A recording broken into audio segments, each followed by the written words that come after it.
குடும்ப கட்டுப்பாடு திட்டத்தை சிறப்பாக நடைமுறைப்படுத்தியதனுடைய விளைவு 39 நாடாளுமன்ற உறுப்பினர்களாக நம்முடைய எண்ணிக்கை குறைந்தது என்பதுதான் இங்கே இருக்கக்கூடிய உண்மை. எனவே ஒரு அரசாங்கம் தருகிற திட்டத்தை இந்திய நாட்டினுடைய நலனை கருத்திலே கொண்டு இந்தியா முன்னேற வேண்டும், இந்தியா பொருளாதாரத்திலே முன்னேற வேண்டும், தமிழ்நாடு முன்னேற வேண்டும், அதற்கு குடும்ப கட்டுப்பாடு திட்டம் அவசியம் என்று அந்த குடும்ப கட்டுப்பாடு திட்டத்தை அமுல்படுத்தியதாலே நமக்கு கிடைத்த தண்டனை 2 நாடாளுமன்ற தொகுதிகள் குறைந்தன. நாம் நம்முடைய உரிமையை எதற்காக விட்டுக் கொடுக்க வேண்டும்? இந்திய அரசாங்கம் அறிவித்த குடும்ப கட்டுப்பாடு திட்டத்தை சிறப்பாக அமல்படுத்தியதற்காக நாம் தண்டனை அனுபவிக்க வேண்டுமா? நாம் இருவர் நமக்கு இருவர், அதே போல் நாம் இருவர் நமக்கு ஒருவர் போதும் என்கின்ற அந்த அளவுக்கு குடும்ப கட்டுப்பாட்டை நாம் அமல்படுத்தினோமே, அதற்கு தண்டனை தர வேண்டுமா? பரிசு தர வேண்டுமே தவிர, பாராட்டு தர வேண்டுமே தவிர தண்டனை தரக்கூடாது என்பதற்காகத்தான் தமிழன் தன்னுடைய உரிமையை விட்டுக் கொடுக்க மாட்டார். தென்னாடு தென்னிந்தியா தன்னுடைய உரிமையை விட்டுக் கொடுக்காது. நியாயத்தை செய்யுங்கள் என்று கேட்டால் உங்களுக்கு ஏன் வருகிறது கோபம் என்பதுதான் நம்முடைய இன்றைய கேள்வி.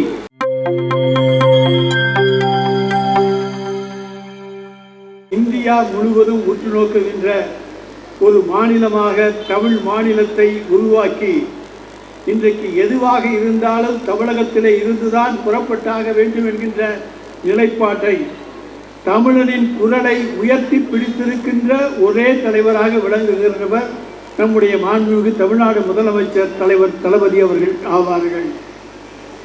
இன்றைக்கு தமிழனுக்கு ஒரு ஆபத்து என்று சொன்னால், தமிழகத்துக்கு ஒரு ஆபத்து என்று சொன்னால், தமிழ் இனத்துக்கு ஒரு ஆபத்து என்று சொன்னால், முதல் குரல் எங்கிருந்து வருகிறது என்று சொன்னால் அது தமிழ்நாட்டிலே இருந்து வரும் தலைவர் தளபதியின் குரலாக இருக்கும். அப்படிப்பட்ட தமிழர்களை தன் சகோதரர்களாக நேசிக்கின்ற ஒரு அற்புதமான தலைவரை இன்றைக்கு நாம் நம்முடைய முதலமைச்சராக பெற்றிருக்கிறோம் என்பது நமக்கு கிடைத்திருக்கின்ற பெருமை என்பதை நாம் எல்லோரும் அறிந்தாக வேண்டும். இன்னும் சொல்ல போனவையானால் இன்றைக்கு நாட்டிலே இருக்கக்கூடிய முக்கியமான பிரச்சனைகள், அந்த பிரச்சனைகளுக்கெல்லாம் இன்றைக்கு எதிர்ப்பு குரலை, நியாயமான எதிர்ப்பு குரலை எழுப்பிக் கொண்டிருக்கிற தலைவர் நம்முடைய மாண்புமிகு தலைவர் தளபதி அவர்கள் ஆவார்கள். முதலாவதாக எடுத்துக்கொண்டோமையானால் முன்னாள் குடியரசுத் தலைவர் ராம்நாத் கோவிந்த் அவர்களுடைய தலைமையிலே ஒரே நாடு ஒரே தேர்தல் என்கின்ற அந்த முழக்கத்தை பாரதிய ஜனதா கட்சியினுடைய அரசு கொண்டு வந்தது. அதை நடைமுறைப்படுத்துவதற்காக இன்றைக்கு பல வழிகளிலே ஆராய்ந்து கொண்டிருக்கிறார்கள். நம்மை பொறுத்த வரைக்கும் ஒரே நாடு ஒரே தேர்தல் என்கின்ற கொள்கை தோல்வி அடைந்த ஒன்று, தோற்று போன ஒன்று. அதற்கு உதாரணம் 1952. 1952 இந்தியாவினுடைய ஒன்றிய அரசுக்கும் இந்தியாவிலே இருக்கக்கூடிய எல்லா மாநிலங்களுக்கும் ஒரே நேரத்திலே தான் தேர்தல் நடந்தது. ஒரே நாடு ஒரே தேர்தல் 1952 நடந்தது. ஆனால் அது தோல்வியடைந்த காரணத்தாலே தான் பல்வேறு மாநிலங்கள் பல்வேறு தேதிகளிலே பல்வேறு ஆண்டுகளிலே இன்றைக்கு தேர்தலை நடத்த வேண்டிய கட்டாய சூழ்நிலை ஏற்பட்டிருக்கிறது. இங்கே வாக்களித்து ஆட்சிக்கு வருகின்றவர்கள் 5 ஆண்டு நாங்கள் ஆட்சி நடத்த வேண்டும் என்று கேட்டுத்தான் வாக்கு கேட்பார்களே தவிர எங்களுக்கு எஞ்சியுள்ள காலம் 2 ஆண்டு காலம் 3 ஆண்டு காலம் அதற்கு வாக்களியுங்கள் என்று கேட்பதற்கு யாரும் தயாராக இல்லை. எனவே ஒரே நாடு ஒரே தேர்தல் என்கின்ற அந்த கொள்கை முதலாக 52 அறிமுகப்படுத்தப்பட்டது. அது தொடர் தோல்வியை சந்தித்திருக்கிறது என்பது நம் கண் முன்னாலே இருக்கக்கூடிய வரலாறு. அந்த வரலாற்றை மறந்துவிட்டு மீண்டும் அந்த பழைய பல்லவியை பாடுவதற்கு இன்றைக்கு பாரதிய ஜனதா கட்சி முயற்சிக்கின்றது. இன்னொன்று இன்றைக்கு அவர்கள் சொல்லுகின்ற பிரச்சனை தொகுதி மறுவரை பிரச்சனை. கேட்கிறார்கள், நாங்கள் எங்கே சொன்னோம் தொகுதி மறுவரை செய்ய போகிறோம் என்று கேட்கின்றவர்களுக்கு நாங்கள் சொல்வது 1952 ஆண்டு மக்கள் தொகை கணக்கெடுப்பு நடந்தது. தொகுதிகள் உருவாக்கப்பட்டன. 7.1 லட்சம் மக்களுக்கு ஒரு நாடாளுமன்ற தொகுதி உருவாக்கப்பட்டது. அதே போல 1962 மக்கள் தொகை கணக்கெடுக்கப்பட்டது. 72 மக்கள் தொகை கணக்கெடுக்கப்பட்டு அன்றைக்கு 10,01,000 மக்களுக்கு ஒரு நாடாளுமன்ற தொகுதி என்கின்ற கணக்கு அன்றைக்கு கொண்டு வரப்பட்டது.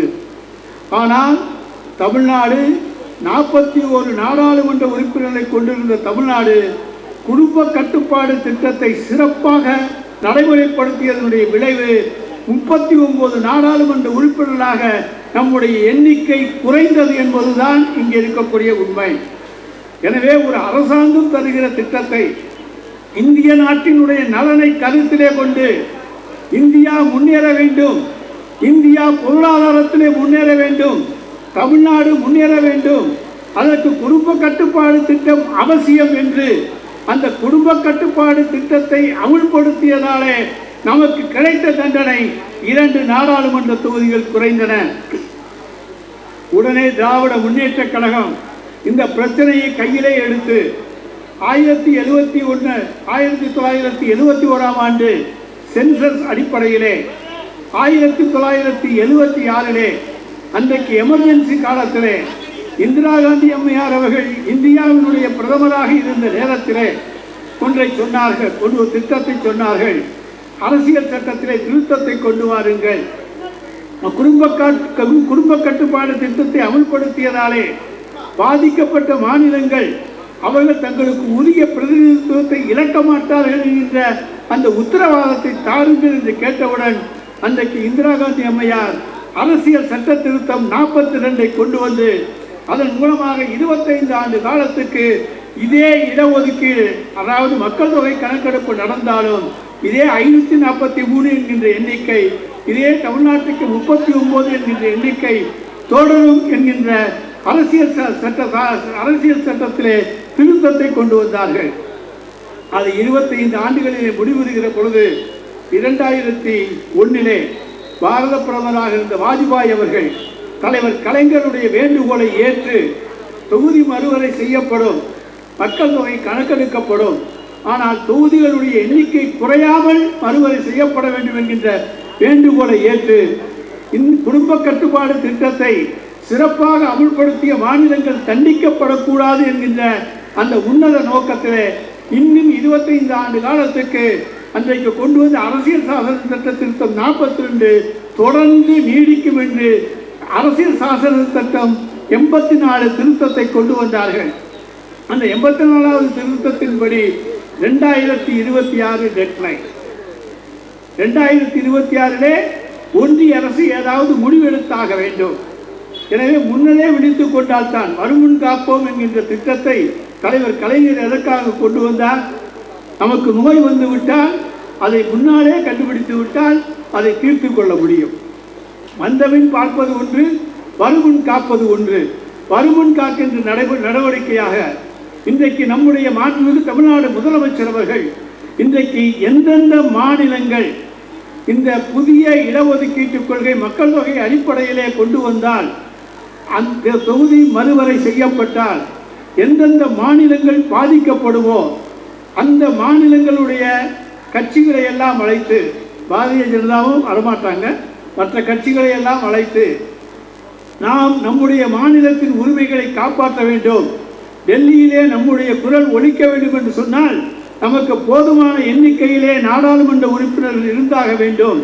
அந்த எண்ணிக்கை குறைந்துவிடக் கூடாது. எனவே 2026 அடுத்து ஒரு 25 அல்லது 30 ஆண்டுகளுக்கு அரசியல் சாசன சட்டம் 42, 84 இவைகளில் கொண்டு வந்த அதே திருத்தம் தொடர்ந்து நீடிக்க செய்து இதே 543 தொகுதிகள் இருக்க வேண்டும். மக்கள் தொகை கணக்கெடுப்பு நடத்தட்டும், ஜாதிவாரி கணக்கெடுப்பு நடக்கட்டும், தொகுதி மறுவரை செய்யப்படட்டும். ஆனால் தொகுதிகளுடைய எண்ணிக்கை கூடவோ குறைக்கவோ கூடாது என்கின்ற உத்தரவாதத்தை தாருங்கள் என்று கேட்பதுதான் நம்முடைய கோரிக்கையாக இன்றைக்கு அமைந்திருக்கிறது என்பதை யாரும் மறந்து விடாதீர்கள். நாம் நம்முடைய உரிமையை எதற்காக விட்டுக் கொடுக்க வேண்டும்? இந்திய அரசாங்கம் அறிவித்த குடும்ப கட்டுப்பாடு திட்டத்தை சிறப்பாக அமுல்படுத்தியதற்காக நாம் தண்டனை அனுபவிக்க வேண்டுமா? நாம் இருவர் நமக்கு இருவர், அதே போல் நாம் இருவர் நமக்கு ஒருவர் போதும் என்கின்ற அந்த அளவுக்கு குடும்ப கட்டுப்பாட்டை நாம் அமுல்படுத்தினோமே, அதற்கு தண்டனை தர வேண்டுமா? பரிசு தர வேண்டுமே தவிர, பாராட்டு தர வேண்டுமே தவிர தண்டனை தரக்கூடாது என்பதற்காகத்தான் இன்றைக்கு நம்முடைய மாண்புமிகு தமிழ்நாடு முதலமைச்சர் அவர்கள் முன்னெடுத்து இன்றைக்கு 8 மாநிலத்தைச் சேர்ந்த பல்வேறு அரசியல் கட்சி தலைவர்களையும் முதலமைச்சர்களையும் இன்றைக்கு நம்முடைய தமிழகத்துக்கு வரவழைத்து நாளைய தினம் அவர்கள் மூலமாக ஒரு கூட்டத்தை நடத்தி பொதுவாக ஒரு தீர்மானத்தை நிறைவேற்றி அதன் மூலமாக மத்திய அரசுக்கு ஒன்றிய அரசுக்கு நீங்கள் எந்த வகையிலும் குறைப்பு எங்களுடைய தொகுதிகளை குறைக்கக்கூடாது என்கின்ற உத்தரவாதத்துக்காகத்தான் இந்த கூட்டம் கூட்டப்பட இருக்கிறது. உடனே அமித்ஷா சொல்லுகிறார், என்ன சொல்லுகிறார்? நாங்கள் தென் மாவட்டங்களிலே தொகுதிகளை குறைக்க மாட்டோம் என்று. இதே அமித்ஷா வட மாவட்டங்களிலே, அதாவது எங்கெல்லாம் குடும்ப கட்டுப்பாடு அமுல்படுத்தப்படவில்லையோ அந்த மாநிலங்களிலே, மக்கள் தொகை அதிகமாக இருக்கக்கூடிய அந்த மாநிலங்களிலே நாங்கள் தொகுதிகளை கூட்ட மாட்டோம் என்று அறிவிக்க அவர் தயாரா? தென் மாநிலங்களுடைய தொகுதிகளுடைய எண்ணிக்கையை குறைக்க மாட்டோம் என்று சொல்லுகிற ஒன்றிய உள்துறை அமைச்சர் எங்கெல்லாம் குடும்ப கட்டுப்பாடு அமுல்படுத்தப்படாமல் மக்கள் தொகை பெருக்கம் ஏற்படுத்தப்பட்டு மக்கள் தொகை அதிகமாக இருக்கிறதோ, உதாரணத்துக்கு உத்தரப்பிரதேசம், பீகார், மத்திய பிரதேசம் போன்ற மாநிலங்களை உதாரணத்துக்கு எடுத்துக்கொண்டோமையானால் அங்கெல்லாம் இப்போது இருக்கக்கூடிய இதே 80 தொகுதி 42 தொகுதி என்று இருக்குமா? அது கூட்டப்பட மாட்டாது, அதிகரிக்காது என்று உத்தரவாதம் தர தயாராக இருக்கிறாரா? ஏதோ பச்சை பிள்ளைகளை ஏமாற்றுவது போல நாங்கள் தென் மாநிலங்களுக்கு சீட்டை குறைக்க மாட்டோம், தொகுதிகளை குறைக்க மாட்டோம் என்று சொல்லுகிற நீங்கள் ஏன் வட மாநிலங்களுக்கு நாங்கள் அந்த இடங்களை குறைக்க மாட்டோம் என்று சொல்வதற்கு, உங்களுக்கு கூட்ட மாட்டோம் என்று சொல்வதற்கு உங்களுக்கு ஏன் அந்த தைரியம் இல்லை? எனவேதான் அந்த சட்ட திருத்தத்தை கொண்டு வந்தால் என்ன உங்களுக்கு ஆட்சேபம்? இந்த 543 இன்னும் ஒரு 25 ஆண்டுகள் 30 ஆண்டுகள் நீடியுங்கள். நாங்கள் குடும்ப கட்டுப்பாடை அமுல்படுத்தியதாலே எங்களுக்கு ஏற்பட்ட நஷ்டம், எங்களுக்கு ஏற்பட்ட பாதிப்பு, அதிலிருந்து மீள வேண்டும். ஆனால் அதே நேரத்தில் எங்களுடைய உரிமைகள் விட்டுக் கொடுக்கப்பட கூடாது. தென் மாநிலங்களுடைய பங்களிப்பு என்பது இன்றைக்கு பாராளுமன்றத்திலே 23.5% அளவுக்கு இருக்கின்றது. இந்த திட்டம் இந்த தொகுதிகள் மறுவரை செய்யப்பட்டு தொகுதிகளை 880 உயர்த்தினால் 19% வரும். இதே 543 வைத்து தொகுதிகளை கூட்டினால் குறைத்தால் கிட்டத்தட்ட 18% வரும். எனவே எங்களுடைய 23.4% அது தொடர்ந்து இருந்தாக வேண்டும். தென் மாநிலங்களுடைய பிரதிநிதித்துவம் குறையக்கூடாது என்பதுதான் எங்களுடைய உரிமை குரல். நாங்கள் எங்களுடைய உரிமைக்காக குரல் எழுப்புவது தவறா? இதைத்தான் இன்றைக்கு மாண்புமிகு தமிழ்நாடு முதலமைச்சர் அவர்கள் இன்றைக்கு ஒவ்வொரு இடத்திலும் சொல்லிக் கொண்டிருக்கின்றார். தமிழன் தன்னுடைய உரிமையை விட்டுக் கொடுக்க மாட்டார், தென்னிந்தியா தன்னுடைய உரிமையை விட்டுக் கொடுக்காது.